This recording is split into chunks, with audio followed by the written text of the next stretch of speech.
আলাইকুম এভরিওয়ান, আপনারা সবাই কেমন আছেন? আশা করি আল্লাহর অশেষ রহমতে খুব ভালো আছেন। আমিও আলহামদুলিল্লাহ ভালো আছি। তো আজকের রেসিপি ইফতার স্পেশাল শাহি সেমাই। তো এই শাহি সেমাইটা রান্না করার জন্য এখানে মোটা সেমাইগুলো যে পাওয়া যায় বাজারে কিনতে, সেই সেমাইটা আমি নিয়ে নিছি। এটা কিন্তু অনেক সময় হাতেও বানানো হয় ময়দা দিয়ে। তো যাই হোক, এখন এখানে আমার 100 গ্রাম সেমাই আছে। এখন আমি প্রথমে রান্নাটা শুরু করব। সেমাইটা রান্না করার জন্য এই যে একটা আমি ফ্রাই প্যান বসাই দিছি।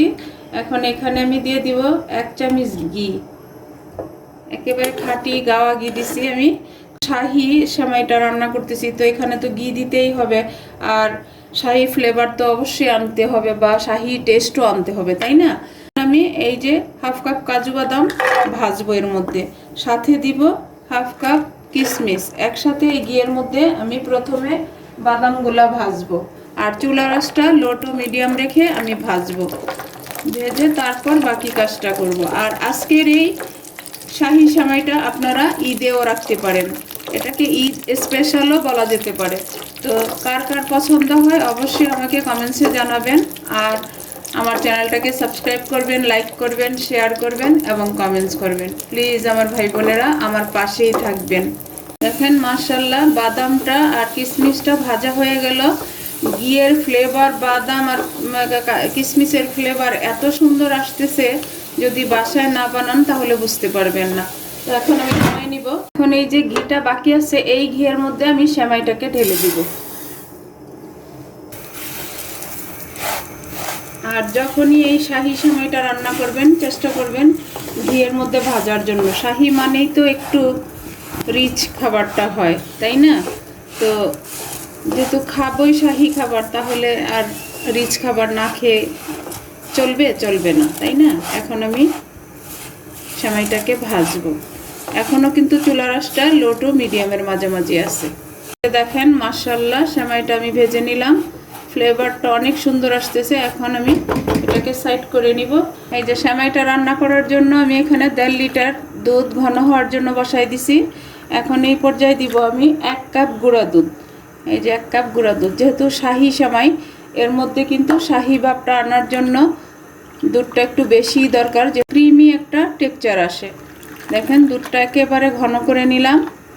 আর যদি আপনারা কেউ গুঁড়া দুধটা না দিয়ে রান্না করতে চান, তাহলে দুধটাকে আগে থেকেই অনেকখানি জাল করে কমিয়ে নেবেন। 1.5 লিটারকে চেষ্টা করবেন হাফ লিটার কমায়া 1 লিটার করে নেওয়ার জন্য, তাহলে এই শাহি ভাবটা আসবে এবং টেস্টটা অতুলনীয় হবে। তখন একবার খেলে আবার খেতে ইচ্ছে করবে, এরকম একটা সেমাই হয়, মুখের স্বাদটা যেন ভুলতেই পারবেন না। এই যে এখন এই পর্যায়ে আমি দিয়ে দিব সেমাইগুলা, ভেজে রাখা সেমাইটা দিয়ে দিব। এই যে দেখেন মাশাআল্লাহ, এখনই কিন্তু একটা ক্রিমি ভাব চলে আসছে, আর এত সুন্দর ফ্লেভার আসতেছে, যেহেতু আমি এই সেমাইটাতে গাওয়া ঘিটা ব্যবহার করছি এর কারণে। আর আপনারা কিন্তু এটা ঈদে অবশ্যই রাখতে পারেন। এই পর্যায়ে দিব আমি সামান্য একটু লবণ। মিষ্টি জিনিসের লবণটা দিলে কিন্তু টেস্টটা অনেক ভালো আসে।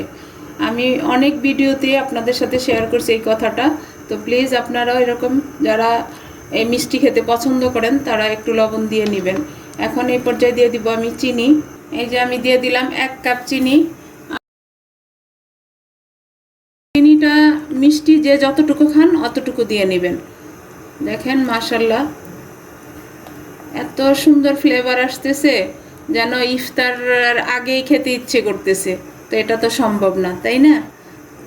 দেখেন যে অলমোস্ট হয়ে গেছে আমার সেমাইটা, একেবারে অল্প সময়ের মধ্যেই কিন্তু হয়ে যায়। হাতের কাছে উপকরণগুলো থাকলে আর বেশি একটা সময় লাগে না। এখন এই পর্যায়ে প্রথমে আমি দিব কিছু বাদাম আর কিশমিশ। ওই যে ভেজে রাখা বাদামটা আর কিশমিশটা কিছুটা দিয়ে দিলাম, আর কিছুটা আমি সার্ভিংয়ের সময় দিব। এই যে দেখেন সেমাইটা কিন্তু একেবারে আস্তে আস্তে একটা সময় আর একটা সময়ের সাথে কিন্তু মিশবে না। এখন এই পর্যায়ে দিব আমি 2 চামচ ফ্রেশ ক্রিম। শাহি বলে কথা, শাহিতে তো ক্রিম যাবেই, দিয়ে দিলাম। দিয়ে এখন ভালোভাবে একটু মিশাই নিব। মিশায়ে আমি সেমাইটাকে নামায় সার্ভ করে নিব। এখন আমি সার্ভ করে নিব। এই সেমাইটা আপনারা এখন যেহেতু রোজা চলতেছে, এই রোজার ইফতারেও রাখতে পারেন, আবার চাইলে আপনারা ঈদেও এটা রাখতে পারেন। ঈদে তো বাসায় মেহমান থাকে, সবার জন্য এই শাহি সেমাইটা বানায় সবার সাথে এনজয় করুন। দেখেন মাশাল্লাহ মাশাল্লাহ, লুকটা কত সুন্দর আসছে। এই যে আমার সার্ভ করে নেওয়া হয়ে গেল। এখন এর মধ্যে আমি আবার একটু ফ্রেশ ক্রিম দিয়ে দেব, একটু একটু করে উপর দিয়ে। এই যে এটা দেখতেও লোভনীয় লাগবে, খেতেও টেস্টি হবে। এখন এর উপরে কিছু এই যে ভেজে রাখা বাদাম আর কিশমিশ দিয়ে দিব। দেখেন মাশাল্লাহ। এই সেমাইটার উপরে আমি একটু গাওয়া ঘি এইভাবে দিয়ে দিব। কেউ কখনো সেমাইয়ের উপরে এইভাবে দিছেন কিনা জানি না, একবার দিয়ে দেখবেন এটার টেস্ট কতটুকু হয়, একেবারে দ্বিগুণ হয়ে যায় এটার টেস্টটা। এই যে দেওয়া হয়ে গেল। দেখেন মাশাল্লাহ মাশাল্লাহ, দেখতে যেমন লোভনীয়, খাইতেও তেমনি টেস্টি হবে। তো যাই হোক, আজকে আমার একেবারে অল্প সময় অল্প উপকরণের মধ্যে ইফতার স্পেশাল ডেজার্ট আইটেম রান্না করা শেষ হয়ে গেল। আপনারা চাইলে ঈদেও রান্না করতে পারেন। আমি আপনাদের কাছ থেকে বিদায় নিব, আবার নতুন কোনো রেসিপি নিয়ে আসব। আল্লাহ হাফিজ।